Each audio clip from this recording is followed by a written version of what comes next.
Welcome to the intersection of technology, cybersecurity, and society. Welcome to ITSP Magazine.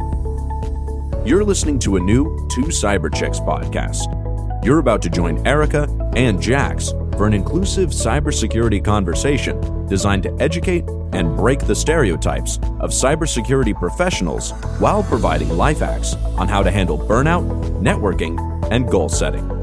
Knowledge is power, now more than ever.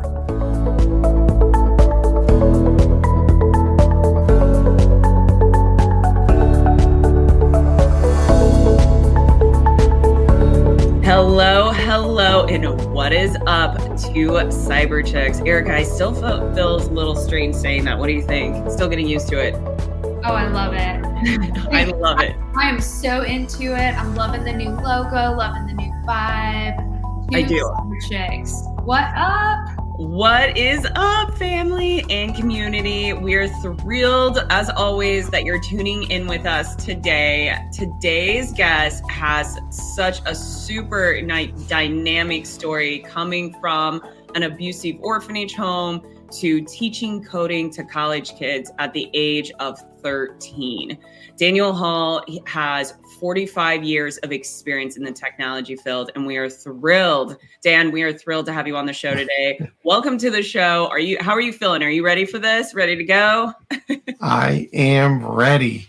I'm feeling remarkable. This is going to be awesome. Yeah, you have such a wealth of knowledge, such a very just rich background. I'd love if you could take a few minutes and share that background with our listeners and share a little bit about how you got into the space that you're in now. Yeah, growing up in foster care was really traumatic for me. Before the Halls came in and swooped me out of that first foster home, my brothers, there was a brother that was younger and a brother that was older, about a year and a half apart. And we were beaten, tied down, verbally abused. Just my foster dad would back me into a corner and tell me I was nothing but a piece of, what, and I wouldn't amount to anything in life. And, I've had people ask me, do you resent that, or do you harbor feelings over that? No. I mean, I wouldn't be the man I am today without taking that entire journey that I've taken in my life. I wouldn't be sitting here talking to everybody today without having gone on that journey. So, while I don't see it as a negative for me, I know others would, I see it as a catalyst to the man that I've become. And then the Halls came in, it was kind of funny. I was 5 years old and I didn't realize I was going to teach myself to self-market myself, but I wanted out of that home and I whipped it out and I peed all over the wall. And they must have thought I needed the most help. So they took me out of that home. They came and got me the next day and they adopted me 2 years later. I was 7 years old. The one thing that my mom learned real quick is that I was a holy terror. And there's nothing that was safe for my temper tantrums. But the one thing that she did do is she found something so incredible for me. And that was a vessel of creativity through software development. She would go to her church functions. This is in Castleton, Vermont. She would go to her church functions and drop me off at the library, the college library. And it was open to the public, the computer center, everything. And I would go in there and I would just tinker. I probably spent about a month just tinkering. One day I came home with this great big stack of green bar paper. And she sat down with me and she was just amazed, bored off her butt. But she was amazed at what I had done. And she became my biggest cheerleader, and that was a huge catalyst of positivity for me. And I didn't realize it at the time, but that would become my balance in life. I always thought software development would be my purpose. I've graduated from the foster care system to being adopted and now a parent, dad of 6 amazing adopted children. And by the age of 13, I was showing college kids how to do their COBOL and Pascal. And I've never looked back through tech. And the one thing that I've learned over these 45 years is just the uncanny ability of tech to repeat itself like every 10 years. We go from fat client to thin client to fat client to thin client. So yeah, it's been a ride. It's been a ride. I've met some great people along the way. And I have to say, I know one of these questions coming up is going to be about, how I got to where I got, but we're going to save that one. We're going to backdoor that one and we'll hack into it later.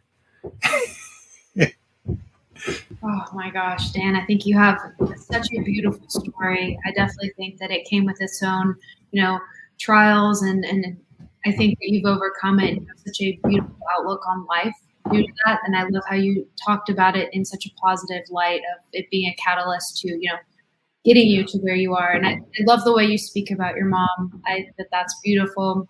And I hope that she's hearing this and she's super. She's hearing it from up there. So up in heaven. Always listening, always watching, always protecting. And my wife is so much like her. Oh, so much like her. She's I just love to hear that. Yeah. Well, Dan, you wear so many hats. You're a father of 6, you're a husband, you've been a programmer, you're a published author, movie producer. You're so involved in the foster community. Just a quick glance, you've won so many accolades. There's just so many recognitions of you, even on LinkedIn. Just in a quick search, you can find, the impact that you've had in the community, which is amazing. You've been a CEO, a CTO. There's just so many titles I can name off, right? What are the top skills, or what are the defining moments and things that have helped to shape you that you can see that kind of cross over to all of these different titles? It's not going to be a title. It's not going to be a technical skill. It's not going to be, I have a son who's autistic. And I think one thing that he's taught me over my career, and it wasn't intentional, but my gosh, he's so authentic. And I think it's that authenticity. He'll go up to a person and that person could be having the worst day of their life. And he'll look at them. We were in the restaurant the other day and he'll look at them. And he looked at this waitress and he said, "You're so beautiful. Just so genuine, right from the heart. You're just so beautiful."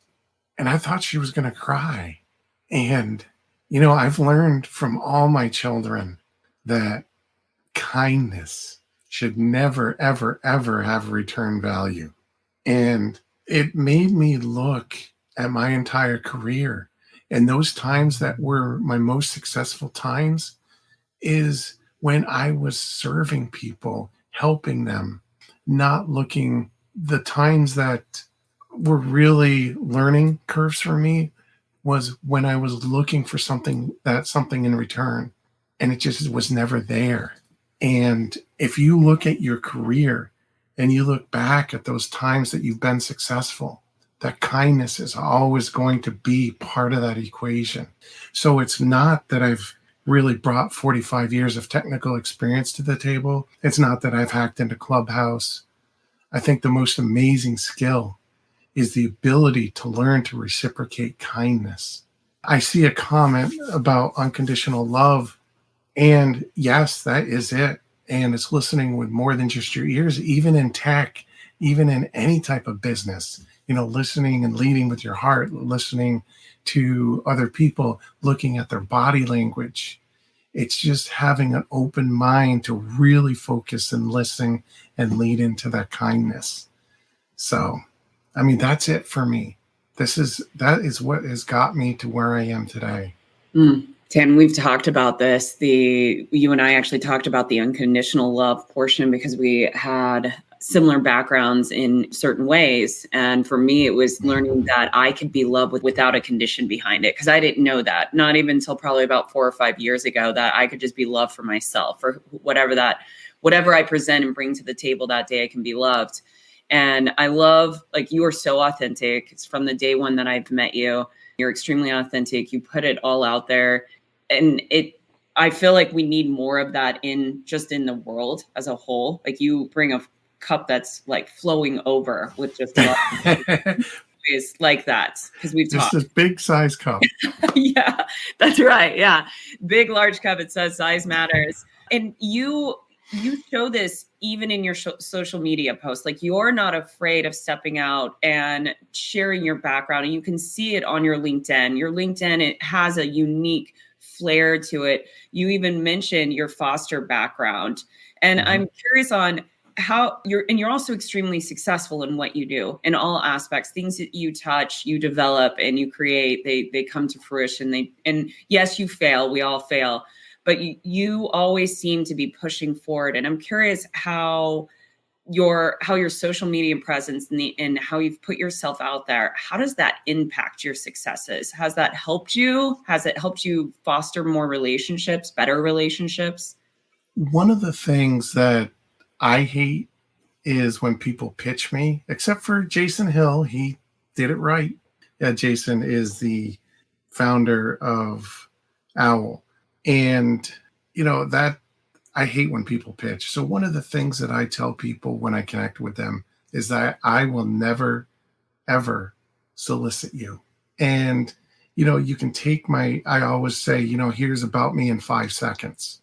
And that's really the entire attention span that you're going to get. Somebody's going to glance at that. They're going to read it. And it's about an 80 to 85% connecting factor for me, is just taking the time to deliver a short message in 5 seconds. And once you get people to connect, they start engaging in your content. And it usually takes them a month or two.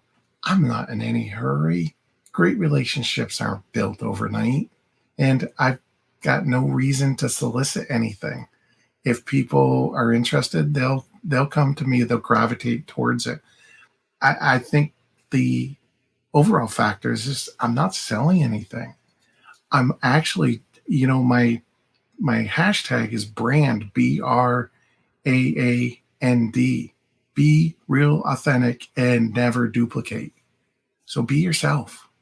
And that includes, my story. It includes sharing some posts about our children that show people that leadership starts at home. There's no better place for your children to learn, how to cheerlead, how to lose and win at the same time. There's no better place to do that. And that's really what I try to give back to the world, is taking what I've learned through all my successes and my journey and my failures, and just helping people understand that you can get past that. There's a post that I do every once in a while, maybe a couple times a year, and it has a plate of dirty dishes. It's just a picture of dirty dishes. And I challenge anybody that's in sales to sell it to me. What's the opportunity? Because salespeople say I can turn anything into an opportunity.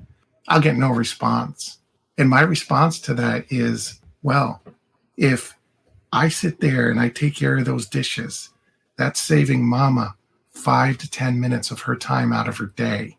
When you can take and save your spouse that much time, that is priceless. That's the sell. And it's just so simple. If you can save people time, that's what we're all trying to do, right? So it's just, I'm not really selling anything. I'm just being myself and putting it out there and sharing kindness with the world. Dan, yeah, I can just feel the authenticity. And I think since day one, I think you sent me a similar message. And to me, I personally love receiving those types of connection requests, because it's not just I'm just going to add you because I saw you on LinkedIn. It's hey, let's make a connection. Let's, this is my background. And I think you said something along those lines, just like, hey, here's my bio in 2 seconds. And, it made an impact on me. And you click the button. I'm like, let's check out Dan and let's see what he's all about, which I think that's wonderful. So you brought up learning from, the challenges and the failures, which I think, in my mind, when you were talking, and this entire time, I've been thinking resilience. I mean, I think that you're somebody who's likely overcome a lot more than majority of people, in different ways. You've had your own obstacles to endure and overcome. And I want to kind of just dive into, how do you keep such a positive mindset and radiate so much kindness? What do you continue to go back on? Can you think of a time where, you've you were facing maybe some darkness, and how you overcame the challenge or the failure. Yeah. When my wife, Tina, asked me to, are you interested in fostering and adopting? Oh, hell no. I don't want to have to parent a child like I was growing up. No, wasn't going to do it. But she just has this amazing way of reaching into your soul and just finding the best parts of you and capitalizing on those. She took and helped me rebuild my relationship to my dad. And, this is my adopted dad, who I called up when I was 40 years old. And I said, Dad, I'm so sorry. I thought you were a hard ass on me all this time, because I just didn't get it. It took me 40 years to realize that they were just trying to give me structure. They were trying to give me the best life that they could.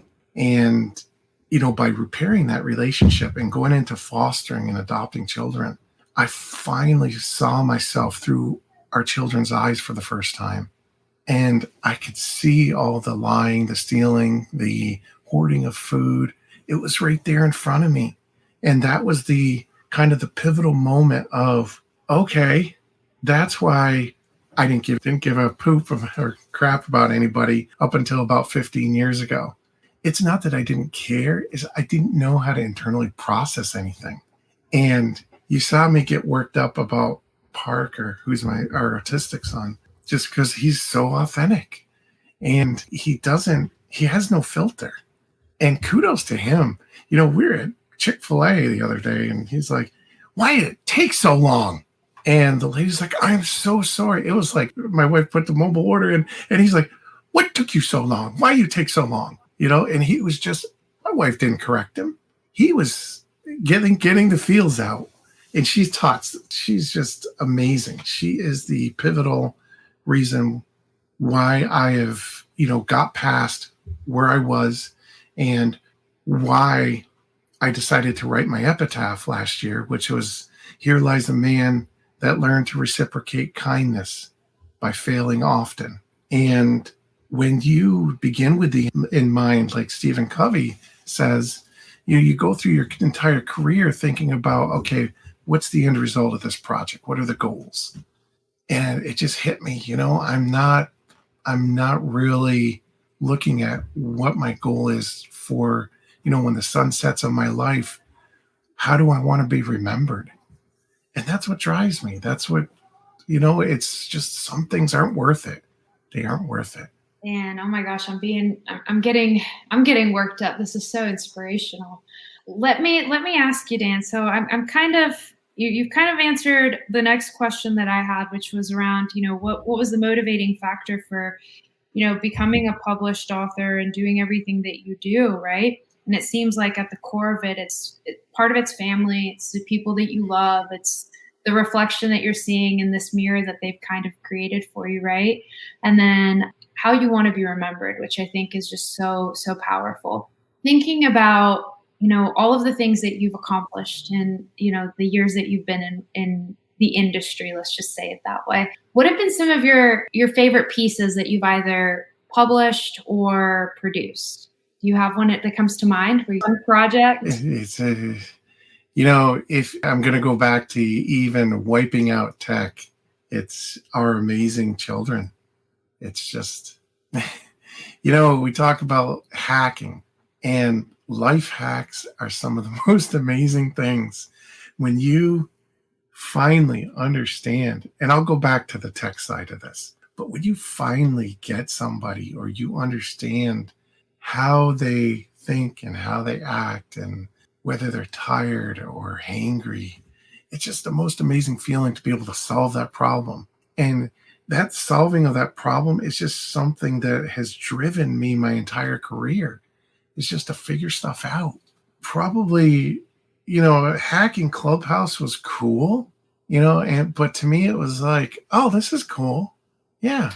Or helping create when web services first came out, helping to get Boeing and Airbus and Goodrich Corporation connected so we could calculate the mean time between failure of Goodrich parts on their planes. That was probably the most fascinating project that I had worked on. And now, I go back to just trying to reciprocate kindness in the LinkedIn community. And I was working with Brian Schulman, who's considered the godfather of LinkedIn video. And they were looking for a way to look at their audience data, and they couldn't figure out how to do that on LinkedIn. You had to sit there and scroll through comments and load more and load previous and load comments and comments. I'm just getting tired thinking about it. So it dawned on me that I could develop software to actually help people take any of their video or their posts and convert them into like an Excel spreadsheet. So that's probably one project that's been the most impactful. And again, it's leading with kindness. Nobody paid me money to do that. There was no budget. It just, whenever I had extra time, I knew how to get at the data. It's just, okay, how do I get this out to people where everybody can use it? Most everybody has Excel, or they can upload an Excel spreadsheet into Google Sheets. So, I think that one's probably the most amazing one that I have right now, without dropping any names about what it is. If people want to find out more about it, I'm sure they can scour my LinkedIn. Yeah, it's a really great app or tool that you created. And we've talked about it. That actually, it segues really well into one of the questions that I had for you, because you've got a lot of things going on. You shared a couple of things that you're doing with me, and I love all the projects that you've got going on. Are there any projects that you're working on right now that you can share with the listeners? That would be awesome. But if you say no, that's okay. Yeah, I'm actually doing special effects for a movie called Talons of the Phoenix. Oh, that's so cool. Yeah. And producer is Darren Archer, who was the steward on Air Force One in the House of Cards with Kevin Spacey. He's a good friend of mine. And we've been doing stuff together since 2012. And we're just in post. We just started post. So I got to get my butt moving on some of these effects. We're going to have like a dogfoot opening scene is a U-boat sinking one of the Liberty ships. So I've got to, somebody said, like, why do you like doing that? I said, I like to blow shit up. I get to blow stuff up. That's so, awesome. but virtually, yeah. So that's kind of the cool, bright brain type of project. And then again, what we talked about, LinkedIn, that's awesome too. Two of the big projects that I have working on, and continually learning about life hacks with my wife. So exciting, Dan. So if our listeners are wanting to learn more about you, what is the best place to send them? LinkedIn. All right. Yeah, I'm not an Instagram guy. I've got a Facebook account. I'm hardly ever on there. Most of my time is on LinkedIn. Okay. All right. Well, Dan, thank you so much for your time today. It's been such a fun and inspirational episode. Thank you for sharing and opening up with us. I appreciate it. You ladies are so remarkable. Thank you. Thanks, Dan. Thanks, Dan.